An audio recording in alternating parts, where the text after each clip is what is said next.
All right, everybody, welcome back to What the Fact. I'm Aaron, and this is Katie, and we hope you stuck around for this volunteer assignment.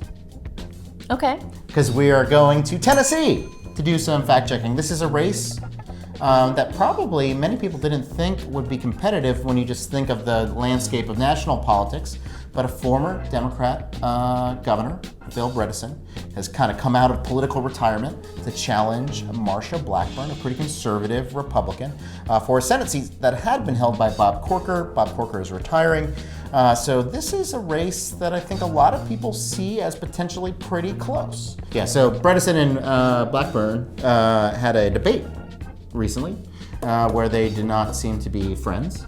No, they clashed on a number of topics: immigration, President Donald Trump, healthcare, really a lot. So let's go first to an attack by Bredesen, again, the Democratic former governor. He's made this several times, saying the opioid crisis in Tennessee has been kind of made worse by something his Republican opponent has done.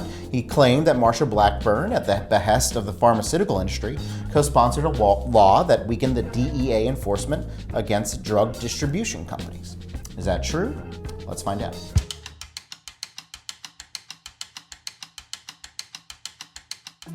Tennessee is home to another key Senate race this midterm season. Democratic candidate and former governor Phil Bredesen is trying to best Representative Marsha Blackburn. They're vying for outgoing Senator Bob Corker's seat.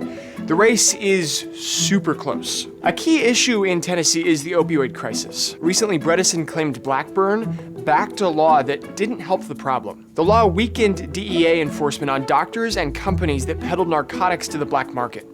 Bredesen said Blackburn co-sponsored that law at the behest of the pharmaceutical industry. Let's fact check that. It is true that in 2014 and again in 2016, Blackburn supported bills that would make it harder for the DEA to question or revoke distribution licenses from companies making suspect shipments. Blackburn argued the DEA went overboard with its suspensions, and she worried patients wouldn't get pain medications they needed. She backed bills to raise the burden of proof for the DEA before it could suspend distribution licenses. The bill she supported in 2014 died in the Senate.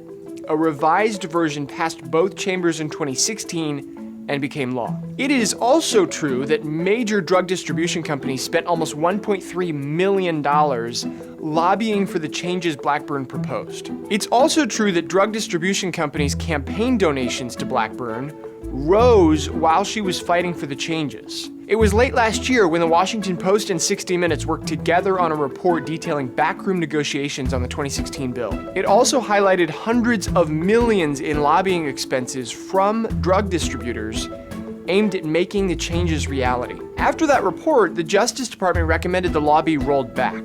In late August this year, Blackburn submitted a bill to undo the very changes for which she'd originally advocated. What's uncertain is whether Blackburn advocated for those changes at the behest of the drug distribution companies, as Bredesen suggests.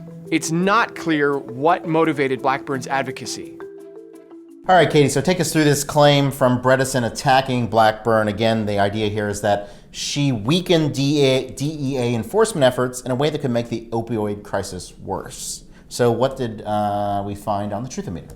We rated this claim mostly true. That means Bredesen's attack is largely accurate, but there is some squishiness, particularly around the word behest. Did she really do this because the lobbying companies asked her, or because the lobbyist asked her to do it, right, or because she fundamentally thought that the DEA was overstepping its job? So some of the key takeaways we identified in this fact check to help you understand it better is that yes, she did play a lead role on a bill that weakened DEA enforcement by making it harder for the DEA to hold the threat of shutdowns over drug distributors. So she took away a tool or made it harder for them to do that. That's been well documented in investigations of the and I think there's a big effort really to try situation. to undo some of that legislation now. Yeah. Well, okay, so 2 more points. Sorry. One is that the drug distribution industry spent over $1 million lobbying for this change. Its campaign donations to Blackburn went up after this bill became law. So there's something there, but again, her office wouldn't tell us exactly what the communications or ask really was. And then there, like what you said, the precise impact of this law that has been investigated and has been identified by the Justice Department as being needed to change is a bit more uncertain than what Bredesen really lets on. The Justice Department recommends reversal, Right. and Blackburn has recently said that she supports that change. So for leaving out a bit of the story, but really a lot of what he said you can't dispute. We rated that mostly true. So on the other side, one big claim that we have heard from Marsha Blackburn is talking about Phil Bredesen and the idea that he supports a single-payer government-run healthcare program. Yeah, we've heard that a lot. We've heard that so-and-so supports single-payer healthcare, and in some cases it's actually right. But in this case, it's not exactly what we've been hearing, when you call somebody a socialist and all of that. So what's kind of going on with Bredesen? Yeah, it's really interesting because it really stems from a book he wrote back in 2010, and maybe more people are buying copies of this book. Wait, why was he writing books about not socialism, but single payer or not? Well, because he was looking for, this again is a time when a lot of people were thinking about what to do when it comes to healthcare. Obviously, 2010 is an important year because it's the year we passed the Affordable Care Act. So I think Bredesen wanted to be on record as offering his ideas of how we might solve the healthcare issues facing this country. One of the things that's really important there is that we know that he was an early critic of Obamacare, Phil Bredesen.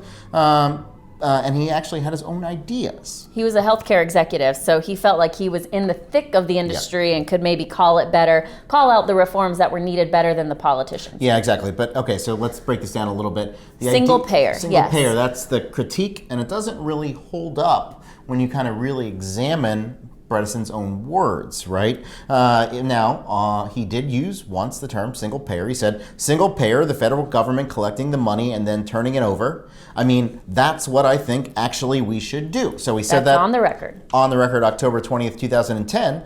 But he quickly followed up saying single payer in the sense of Medicare, where government is collecting the money and then is paying all the claims. I think that would be disastrous for this country. So that's a pretty misleading claim to leave that part out of it. Yeah, so we rated that claim mostly false. All right. All right, that's going to do it for this week's installment of What the Fact. We'll be back next week to continue our look at the big 2018 midterms. Where will we go next? I don't know. We don't even know yet. That's true. All right, so until next week, I'm Aaron. This is Katie. Take care. Bye. See ya.